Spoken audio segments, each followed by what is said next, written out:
Hi guys, welcome back for another Star Trek The Official Starships Collection review.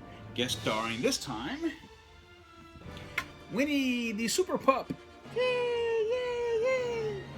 I have issue 61, the Norway class. And as usual, it comes with the magazine and it comes with the model itself. So I'll put that aside for a couple of minutes and show you the goodness in the magazine. As usual, it follows the format of having a very nice image on the cover and has some basic information. It's just a medium type cruiser launched in the 24th century, and it is 364.77 meters long. Its maximum speed is warp 9.7. And so yeah, very nice. And opening it up, you have the usual table of contents and the directions on how to mount the model to the stand. It is, let's see, once again, a medium type cruiser in service in the 24th century, approximately 364 meters long, a crew of 190, and a top speed of warp 9.7, with 6 Type 10 phaser emitters and 2 photon torpedo launchers, or maybe quantum. I accidentally threw that in there. Turn the page, got a really neat rendering of the ship there, as well as some basic information and text. More information and text and screenshots. Interestingly enough, that I would be doing this video today because today is First Contact Day. So, and since this ship was first seen in First Contact, hey, my timing's right. Hey, it's great. So yeah, and speaking of First Contact, there's a lot of scenes from First Contact here, as well as a very nice and cool image there on my top right corner. And you have the centerfold page showing you a brief little diagram where things are and so forth, as well as some more interesting trivia. And here's a magazine filling section on the creation of the board costumes for First Contact.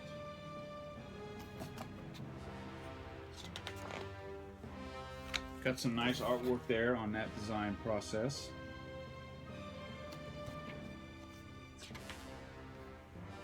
And more on the costumes from First Contact. And more on the costumes from First Contact. As I said, this is a magazine filler. Obviously, there's not a whole lot of information known about the Norway class ship.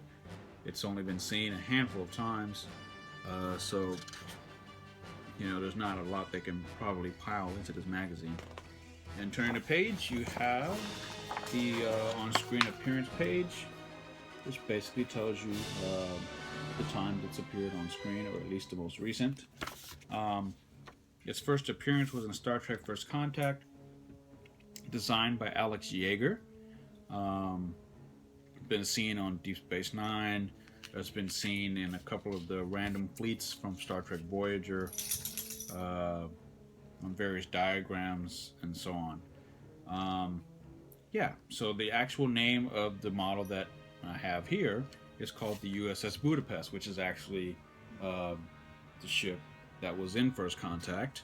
And it's also named after a city which I've had the privilege of going to, which is Budapest in Hungary, which is a very nice and beautiful city, by the way. So anyway, yeah, that's the magazine. On the back, you have the ship there. So put that aside and on to the model itself. Here it is, the usual boxing glory, as I like to call it. So let me take it out. And it comes out with ease this time. And as usual, it comes with the stand that tells you simply Norway class at the bottom there, and the plastic guduli that the ship fits into and then mounts into the stand. So, here it is, the Norway class. Look at that. Pretty cool, if I may say so myself. Look at that. Very, very nice. Lovely detail on the top there. The Aztecing and paneling. You can see the Starfleet registry. That's the USS Budapest NCC 64923. Got the underside there, which looks equally as awesome, especially from that perspective. Got your Starfleet pendant there, more registration information there. A lot of coloring in there, which is awesome. The warp nacelles look good. You have your clear plastic for the engines there, and the red for the Bassard collectors. And then on the back there, you can look, it looks just as cool because now you have your shuttle bay 1 and 2. Nice detail in there. They normally don't put a lot of detail into these shuttle bays, but for this time around, they actually did a very good job. The impulse engines are here on both sides. Unfortunately, they are not clear plastic, and that's like a very, very minor quibble, but it's no big deal. And it just looks pretty cool. Obviously, I think, based on how I'm holding it, that the top portion is primarily composed of metal, and the underside is composed of plastic. And it's very nice, has a nice little bit of weight to it, and the detailing is fantastic. Very Federation E. It's a made-up word, by the way, and it looks cool. It's not my favorite class of starship, but I like it. I'm glad it's part of the collection. Definitely glad, as this completes the first contact fleet scene in that movie. So now, those of us who are part of this collection or who subscribe to this collection now have of course, the Norway class, the Sabre class, the Akira class, the Defiant, the Enterprise E. Did I say the Sabre class? I think I did. There's one more that I'm missing. I'm not doing so well with that right now. But anyway, we have all the ships from First Contact, and this was the last one. So it kind of works out that way, and very, very happy to have it. And the detail on pretty much all of these ships has been great. And again, it just seems that Eagle Moss pulls out all the stops to make the models of the non-hero ships look fantastic. That is, the ships that are not the main star ships of the see how what I did there, the main stars of the show, like the Enterprise, Voyager, etc., etc. With the exception of the Defiant, which was great, aside from a little pendant issue, which I hear they later fixed. So yeah, that is the USS Budapest, the Norway class. Sit down. Sorry, talk to the dog. It looks great. It's awesome. It has all the right information, all the right paint, and the right decals, all in the right place. And it's just a very, very, very good model. If you're just being very selective and only want the Federation starships, then this would definitely be one to pick. If you're a fan of First Contact in particular, then this would also be one to pick. This would also be one to pick.